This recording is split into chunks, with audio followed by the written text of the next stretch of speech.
So we haven't done one of these road trip videos in 4 months. Oh, wow, really? I was stuck in traffic. Yeah. I was just doing what everyone else was doing. We're gonna play as my favorite vehicle in the game this time. Intruder. It's the Batmobile. It's big, it's purple, and it's called the Intruder. And the special called the Ripper. Wow, how did I not notice this when I was a kid? Yeah. They could have made it more gross. Yeah, very true. I've played Grand Theft Auto games that had grosser jokes. Yeah. You've played this game that has grosser jokes. Yep. Also true. That's for sure.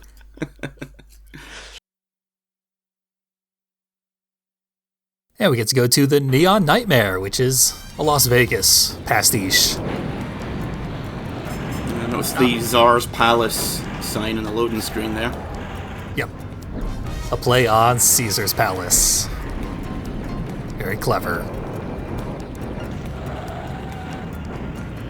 So I opened with the special. The vehicle sprouts razor blades on both sides and bounces up and down, grinds the enemy in front of them.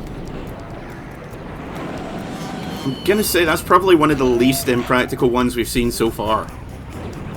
Yeah, it actually makes some small amount of physical sense, and it does preposterous amounts of damage. It's, I think, the single most damaging special in the entire game. It's one of those you have to stay close to someone and then just wait. Yep.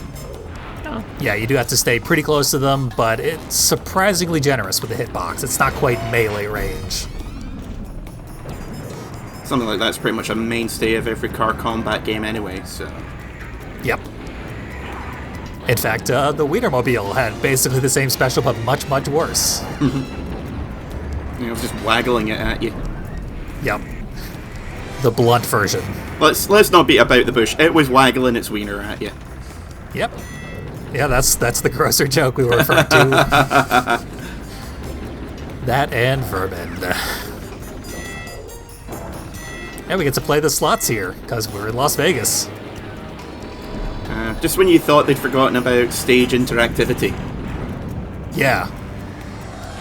Yeah, I mean, most of the stages have had good destructibles, like, for example, the entire Earth.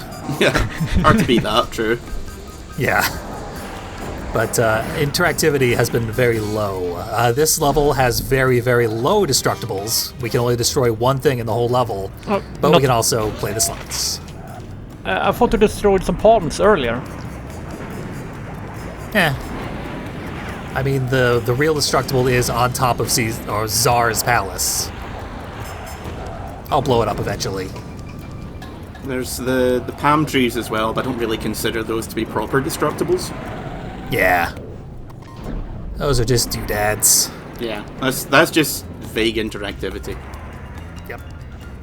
Oh, does Duda come from Warcraft 2 map editor? Is that the first interaction of that? Maybe. I was referring to the StarCraft map editor, so... Yeah, but natural progression. Because I use it a lot when I play certain board games, like Dreadfleet, where we put out small, hinders for the fleets. And me and my brother call them Dudas, and people don't know what we're talking about. And nice. But we got it from Warcraft 2 map editor, and then the StarCraft and Warcraft 3, and so on. Yep. So, you and I are some of the only people on Earth who understood what I just said. I don't want to understand Classic. it, I'm just not a gigantic nerd. Well, that's your own fault. I'm a weeb, not a nerd. So, I rolled 3 bombs on the slot machine, which causes the slot machine to explode, and you lose all of your money. Even all the stuff that was in your reserves. You go down to flat 0. Because gambling is a sin. Of course it is. The house always wins. So yeah, this level has a profound amount of RNG.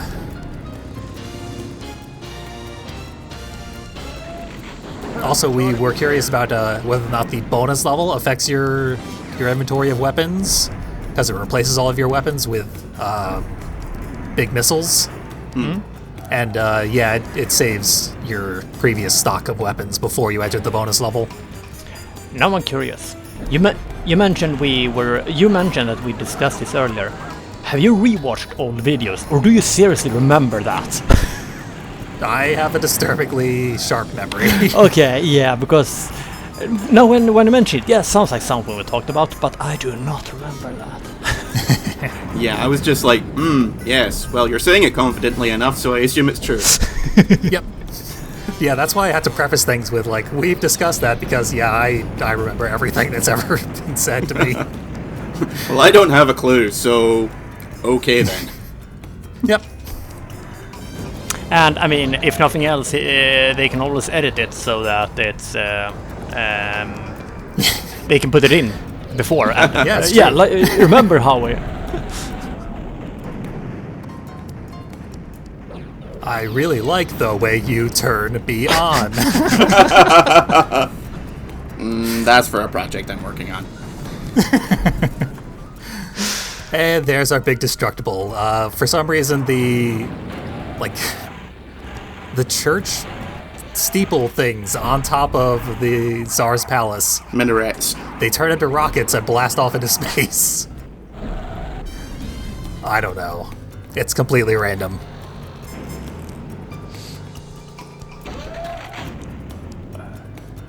And into the Rock Hard Cafe. Haha! Erection jokes. Yeah, and I mean, I've decided not to mention it because they put a huge front sign in front that says Rock Hard, and then an even bigger inside. It's like, Yep. I didn't want to dignify that with any recognition.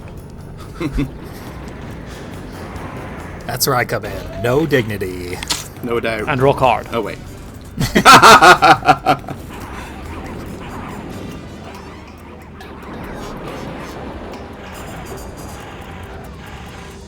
Yeah, I actually tried not to over-rely on the special in this level, because it can one-hit kill some of the weaker enemies. Just does way too much damage. Which of course means that the enemies are programmed to put up their shield as soon as you start using it. Of course. Yeah. No point in letting you have any fun. Yep. That's one thing I actually like about Twisted Metal 3 compared to this game, is Twisted Metal 3, no shield. They completely removed the shield feature from that game. The energy meter in Twisted Metal 3, is it exactly the same for everyone? Or is it like some Yeah. vehicles have more energy because balance? Yeah, no, that's one thing they kept uniform across all the cars. Ah, okay. Then I have no problem with removing the shields, because otherwise that could be a balance thing that some vehicles need the shield more, so they have more energy. Yeah. Yeah, actually the game before Rogue Trip here, the one called Critical Depth, that one has different shield values for each vehicle to horrifying effect on the, on the end game. I would imagine like the final boss has almost infinite or something like that. Yeah, shit like that. Critical Depth is a weird mess of a game. But we skipped it.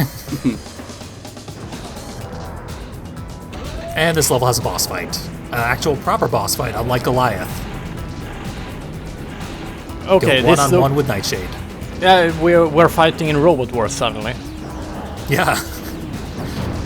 That robot's got a mohawk. Yeah. And it does do grinding damage when she's rubbed up against you, sort of like our own special. So, yeah, you stay the hell away from her. Oh, you lost all your money already.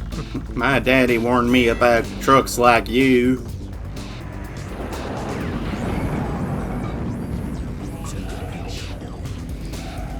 I think that was my first on-screen death in this entire LP. Yeah, seems about right, yeah. Yeah. Because Wait, when you die, you lose all of your money, which means you're fucked. See, now it's on the buzzsaw, it just looks like it's running around on tippy toes. Yep. It's just so dainty.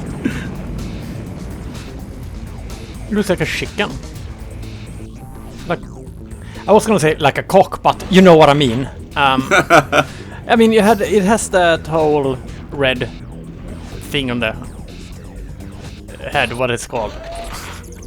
My English is good. Okay, I get enough. the idea that that's meant to be a Siegfried and Roy thing, but Zeus and Boy? Like, is there some kind of Siegfried Zeus joke I'm missing here? Yeah, I don't get it. I mean, Because Yes, Siegfried, I mean Siegfried is a mythical character of some. German from the Ring of the Nibelung. So yeah, their mythologies are off, but their gay jokes are dead on. The 90s were a different time. Yeah, unfortunately. I got a jackpot right at the very end. If you get 3 Big Daddies, you immediately gain $10,000, which is huge. That seems a bit ridiculous. Yep. Like I said, gigantic RNG. You can either lose all of your money all at once or gain $10,000. Hilarious joke about underwear. Really worth beating the entire fucking game for. Look close, you'll see the real reward. And this is the worst password we've achieved so far. That's saying something. Yeah, when you go into challenge mode, it means that you can now fight Goliath.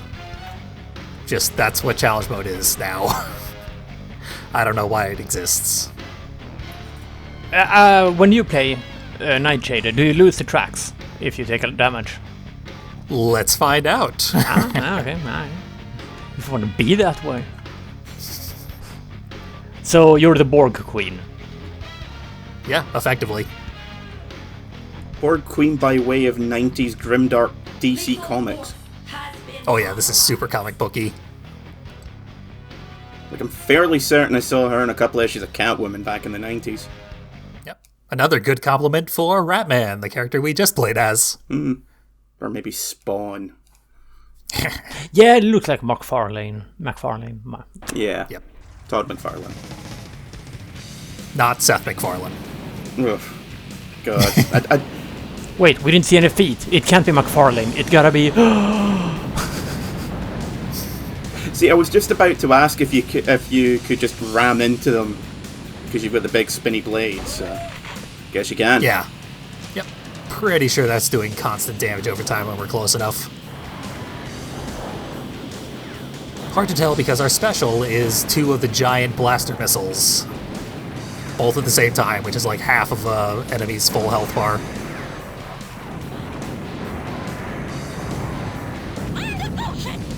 So, like most boss vehicles, it's absurdly overpowered.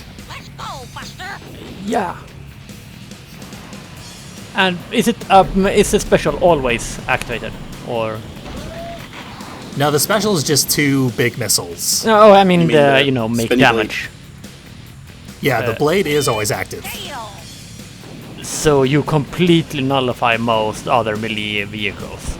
Yeah, like what I was saying about Ratman, how his special is very, very powerful, but you have to be close enough and get the timing right. That's just Nightshade constantly. So if you take enough damage, do you go into dainty mode? I am now, at this point, intentionally damaging myself to show off that, that Yes. will happen.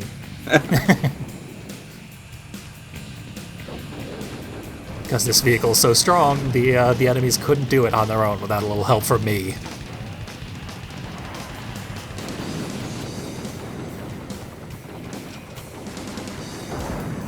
I will say alien is a solid pun. Yep. There we go. It's so cute! And like the vehicle wobbles when you drive around. Look at that. Excellent little attention to detail. It really looks like a cartoon chicken. From behind, yeah. It's just so small and cute and dainty. I never thought I would find anything in this game that would bring me such joy. And we grew our legs back. You ruined it now. God damn it. That's actually more effort than I expected that you would get it back when you heal. Yeah, I gotta say. Yeah, I also didn't expect that. Especially in the PS1 era, you wouldn't have expected them to like fully code it in that this is essentially the boss car. Yeah, especially because during the boss fight, that doesn't happen. The boss will try to heal herself even after she has gotten her legs blown off, and her legs won't grow back. So they actually programmed it to be different. When you say it out loud, it sounds like the most natural rule. Now it is just down to me and Ratman, and the fucking AI just keeps jumping over me every time I actually get into my line of sight. God, I've played games of Counter-Strike that had less circle strafing than this. Yep. Then he throws up his shield. Ugh. The AI in this game is super irritating. And I'm guessing the AI can just throw up its shield whenever it goddamn well feels like it. Yeah, I mean, they balance it. They put a downtime between shield uses, just so it's not permanently invincible, but yeah, they use the shield too often. And that was the halfway point of the game. Oh. Yeah, our mid-boss. That was basically Minion. No ending for Nightshade? Yeah, it's the same ending that we saw with Goliath. All the boss vehicles get the same ending, where the guy yells at us for using too strong of a car. Didn't feel the need to splice that back in. No. So, yeah, next time we will play the single worst level I have ever seen in any car combat game that I've ever played. Maybe skip that one. Now I'm interested. Please actively don't watch our LP, thank you. Yep. See you in 2 videos from now, because you're not going to watch the next one.